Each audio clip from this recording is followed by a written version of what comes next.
pour qu'il puisse éventuellement réintégrer à plein temps la NASCAR l'an prochain. Le départ donc à 14h30, une épreuve de 74 tours, 200 000, un petit peu plus de 300 km.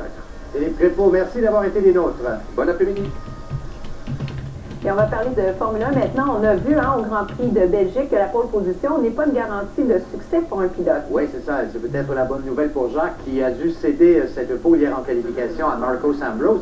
Et celui qui l'a détenu à Spa-Francorchamps, c'est Mark Webber, a totalement bousillé son départ. Problème d'embrayage, il va reculer de 5 positions. Et Lewis Hamilton, qui était à ses côtés sur la première ligne, en profite pour prendre les rênes. Il a failli perdre cette première place au 35e tour quand il y a eu une averse, il n'avait pas les pneus adéquats. Il va aller dans le bac de gravier. Heureusement, il avait une avance telle et qu'il a pu conserver la première place devant Robert Kubica. Il va chercher son troisième dernier de la saison. Et ce faisant, il prend la tête au sommet du classement, 3 points devant Mark Webber, qui lui a fait une belle remontée pour terminer tout juste derrière le Britannique, Kubica, le Polonais, qui complète le podium. Voilà pour la course automobile. Et au mondial de basketball en Turquie, le Canada a subi une deuxième défaite en 2 jours, mais beaucoup plus honorable que celle d'hier. Oui, parce qu'hier, contre le Liban, c'était vraiment pas une ouverture de tournoi étincelante pour le Canada, qui est mieux classé que cette équipe qui l'a battu par 10 points. Aujourd'hui, la Lituanie, tout un adversaire. Le Canada est 19e au monde, la Lituanie 6e. Eh bien, c'était 43-33 pour le Canada. Peut-être que la surprise se profilait, mais non. Mené par Linas Kleiza des Raptors de Toronto, la Lituanie a finalement remporté la victoire 70-68. Le Canada, donc 0-2 son prochain match contre une autre puissante équipe, la France, qui hier a causé la surprise en battant la championne en titre, l'Espagne. Et l'Omnium de golf féminin du Canada se termine aujourd'hui à Winnipeg. Peut-être qu'il y aura toute une surprise d'une Canadienne qui sera établie. Laurie King, qui présentement est à -6. On voit des images des conditions dans lesquelles s'est déroulée la ronde d'hier, sous la pluie, les moustiques.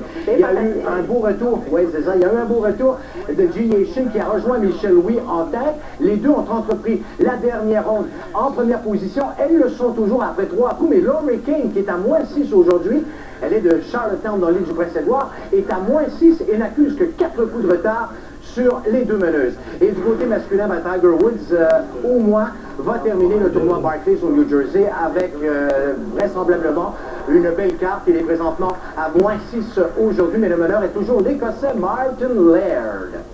Voilà, on se retrouve plus tard pour faire le point, entre autres, sur ce qui se passe du côté de la course NASCAR. Merci, Gilles. D'accord. Et restez là, mesdames, messieurs, d'autres nouvelles vont suivre dans quelques instants.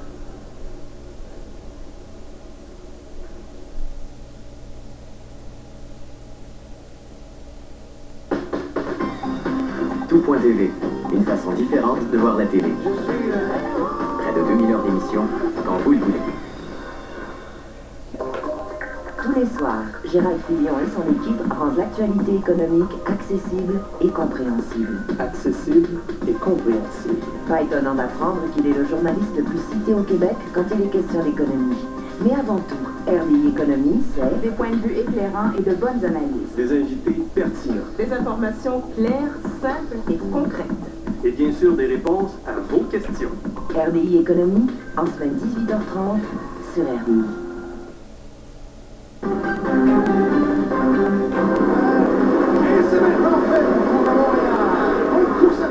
La course de NASCAR est lancée au circuit Gilles Villeneuve. 5 ans après l'ouragan Katrina, Barack Obama s'adresse aux citoyens de la Nouvelle-Orléans.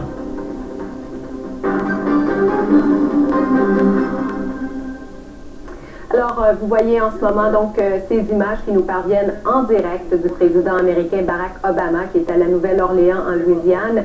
Il participe aux cérémonies de commémoration de l'ouragan Katrina qui a frappé le sud de la Louisiane et du Mississippi il y a 5 ans, jour pour jour. 1800 personnes ont perdu la vie dans la catastrophe, la grande majorité en Nouvelle-Orléans. Nous vous reviendrons un peu plus tard avec un résumé du discours et aussi avec l'analyse du politologue Donald Cuccioletta vers 15h30. Une journée donc qui s'annonce parfaite pour les amateurs de NASCAR à Montréal. Le soleil est au rendez-vous et 2 des 3 pilotes québécois ont bien performé hier lors des qualifications, ce qui fait qu'ils étaient en bonne position sur la grille de départ. Alors, Karine Bastien, ça y est, le départ vient tout juste d'être donné. Oui, ça fait à peu près 5 minutes que le départ est donné. Celui qui avait la pole position la détient toujours. Il s'agit de le pilote australien Marcos Ambrose. Jacques Villeneuve est deuxième, mais c'est extrêmement serré. Très bon spectacle ici pour les amateurs de course automobile.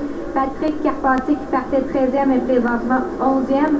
Andrew Ranger qui partait dernier parce que lors des essais hier, il y avait eu un problème de moteur. Avait réussi à gagner quelques places, mais malheureusement a dû s'arrêter au puits pour des problèmes mécaniques. Donc on ne connaît pas sa position pour l'instant parce qu'il est entré au puits. Mais ça se déroule très bien. Donc ça va durer probablement 2h30, 3h, tout dépend du nombre de drapeaux jaunes lors de la course. Pour vous donner une idée, la vitesse moyenne sur le circuit de ces bolides, c'est 114 km/h. Pour faire une comparaison avec la Formule 1, Formule 1, c'est environ 154 km/h la vitesse moyenne. Très bien. Karine, cela dit, il y a eu un incident malheureux ce matin. Oui, Didier Stranen qui participait à l'événement Formule 1600. Donc, lors de son avant-dernier tour, il était 3e. Il y a eu un problème avec sa boîte de vitesse. Et finalement, il a terminé la course 8e. Une fois entré dans les puits, il se dirigeait vers RDS parce qu'on sait qu'il est un commentateur sportif ainsi qu'un pilote. Il se dirigeait vers RDS pour faire justement des commentaires sur la course NASCAR Canadian Tire. Il y a eu un malaise. On a dû faire des manœuvres de réanimation. Alors, il a été transporté au centre médical ici sur le circuit Gilles Villeneuve. Par la suite, il est porté à l'hôpital Sacré-Cœur. Et heureusement pour lui, lors de son arrivée à Sacré-Cœur, il y avait des spécialistes qui étaient là, qui l'ont opéré immédiatement. Donc, on nous dit que son état est stable présentement, mais il a fait un infarctus, donc un peu de repos pour M. Stranen. Donc, cet homme de 57 ans, bien connu comme pilote, mais également comme commentateur sportif. Merci beaucoup, Karine. Au revoir. Au revoir. Le gouvernement du Québec confie au BAP, le Bureau d'audience publique sur l'environnement, le mandat d'organiser des consultations sur l'industrie des gaz de schiste. Un projet de loi sur les hydrocarbures sera déposé dès le printemps prochain. Selon la vice-première ministre et ministre des Ressources naturelles, Nathalie Normando, l'exploitation des gaz de schiste représente une occasion en or pour le Québec. Nous avons une formidable opportunité, celle d'exploiter, de consommer du gaz naturel 100% québécois. 224 000 ménages et des centaines d'entreprises et d'institutions au Québec s'approvisionnent actuellement en gaz naturel. Ce gaz en est un qui provient de l'Ouest canadien et nous coûte 2 milliards de dollars par année. Le BAP, lui, va avoir l'opportunité, effectivement, d'aller chercher les expertises qui existent et s'il le faut, commander certaines recherches ou certaines évaluations de façon à réconforter les gens qui se questionnent à raison. Comment ça va se passer, quelle est la durée dans le temps, quels sont les impacts environnementaux, de quelle façon on va être gagnant, parce qu'en fait, il faut que ça lui donne quelque chose collectivement. En bout de ligne, c'est correct de dire qu'on va être autonome en matière de gaz dans le futur, ça c'est la côté richesse collective, mais quel est l'impact auprès des citoyens? Il y a beaucoup de questionnements et le PAP va permettre d'éclairer ça assez bien. Les élus donc et les citoyens des municipalités touchées, l'industrie gazière aussi, tout comme les groupes environnementaux, seront consultés cet automne. Les audiences vont se dérouler dans les régions de Chaudière-Appalaches, du centre du Québec et de la Montérégie. Le BAP va déposer son rapport le 4 février 2011. Plusieurs citoyens souhaitaient l'imposition d'un moratoire, mais Québec a écarté l'idée. Tout l'argent qui va là, toute l'énergie qui va là à exploiter des énergies non renouvelables, ce n'est pas mis et ce n'est pas disponible pour continuer à travailler sur des énergies renouvelables. On devra faire un moratoire, puis que le gouvernement ira faire ses devoirs. Pour la sécurité de nos gens, protéger l'eau et aux terres agricoles. Qu'il y ait des audiences du BAP, ça peut être intéressant. Ceci dit, dans les dernières années, toutes les audiences du BAP n'ont pas été aussi indépendantes qu'on a voulu le laisser entendre. Je peux parler par exemple du BAP sur Rabaska, où les études indépendantes que les citoyens avaient demandées, bien, les commissaires n'avaient pas les moyens de faire venir des experts indépendants et donc ils se sont fiés à la parole des promoteurs. Le 4e suspect a été vendredi en lien avec une présumée cellule terroriste, a comparu ce matin à Ottawa.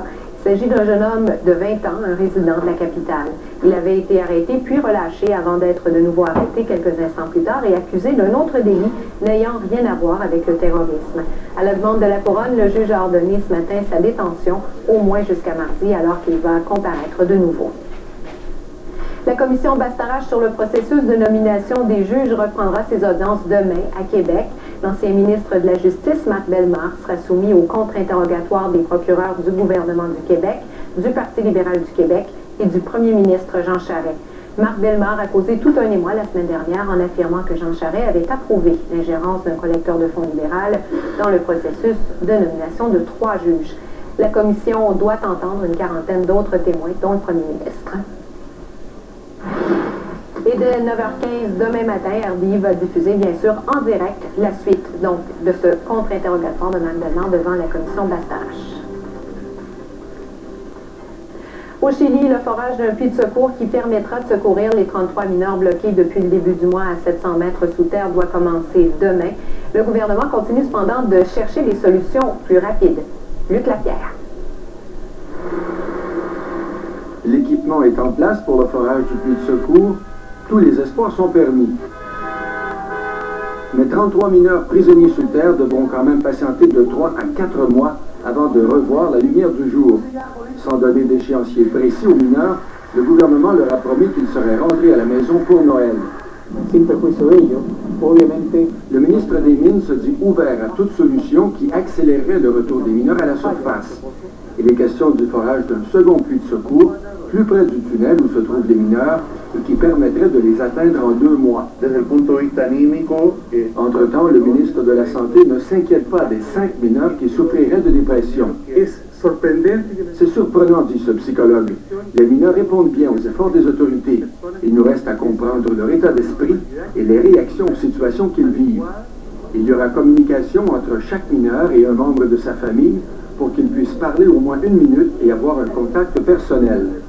Des experts de la NASA viendront seconder les autorités pour aider les mineurs à vivre de façon confinée pendant une période prolongée.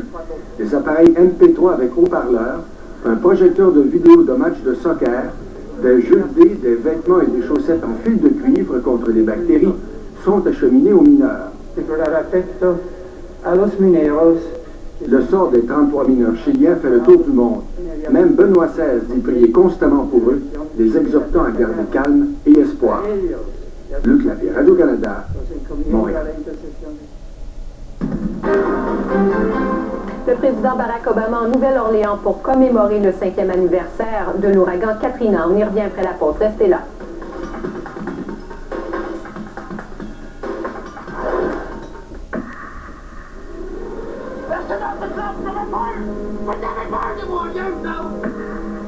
We're in a helpless situation. We're being invaded. On a demandé que tous les issues vers Kanawaki soient bloqués. C'est clair que j'ai été piégé, mais on n'avait pas le choix. Ça me surprend parce que je n'ai jamais vu ces images-là. On parle plus. La crise d'Oka, tout le monde en parlait. Première partie, aujourd'hui 17h30 sur RDI. Voici un fait. L'Equinox de Chevrolet complètement redessiné est plus éco-énergétique sur route que le CR-V de Honda, le RAV4 de Toyota ou l'Escape hybride de Ford. Voici 2 autres faits. Il ne consomme que 6,1 litres au 100 km sur route et parcourt jusqu'à 1100 km sur route avec un seul plein. Avec une telle économie d'essence, le seul plein que vous ferez est le plein de souvenirs.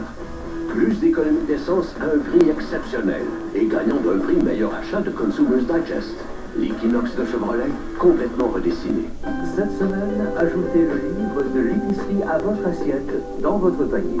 On vous parle des nouveaux aliments sur le marché et on vous présente des dossiers complets sur les condiments, les fines herbes et les sauces.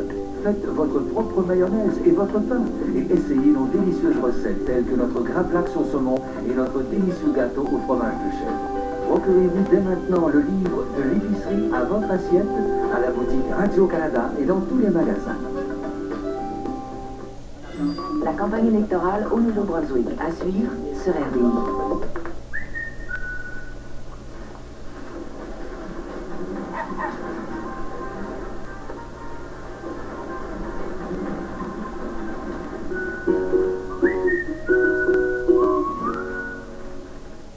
Je vous laisse signer? Non, merci, j'ai terminé. Savez-vous, je me demandais si au cours du prochain trimestre on pouvait être trop. Vous auriez pu prendre le Vivit, les cocktails de légumes Vivit, une délicieuse façon de savourer 2 portions de légumes par jour. Ah, les allergies. Écoulement nasal, éternuement, picotement oculaire et larmoiement. Et ce n'est pas tout. Quand elles sont aggravées par la congestion des sinus, une pression atroce s'installe derrière vos yeux. Derrière votre nez, vous êtes tellement congestionné que vous avancez un tâton dans un épais brouillard. C'est comme si votre tête était dans un étau. Vous ne pouvez plus respirer ni dormir. Réveillez-vous. C'est pas juste des allergies. Heureusement, il y a Réactine Allergie et Sinus. Il associe le soulagement des symptômes d'allergie de Réactine et un décongestionneur efficace.